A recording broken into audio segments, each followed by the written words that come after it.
हे भूमिका घेऊन तुम्हाला आपल्याला सर्वांच्या समोर जायचंय आणि म्हणून ज्यावेळी काही लोक कटेंगे आणि बटेंगेचं सांगतात त्यांना सांगायचं की कटेंगे नहीं बटेंगे नहीं, डटेंगे और जीतेंगे और डटेंगे और जीतेंगे।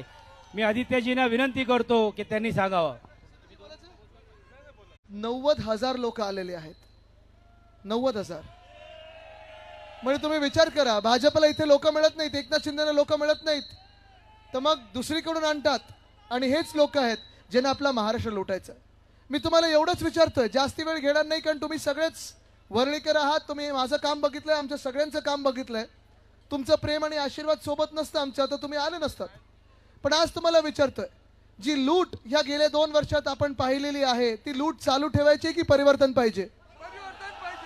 जे गद्दार ज्यांनी उद्धव साहेबांच्या पाठीत खंजीर खुपसला, सगळ्यात कठीण काळात खंजीर खुपसला, ते गद्दार आपल्या डोक्यावर पाहिजेत की परिवर्तन हवंय?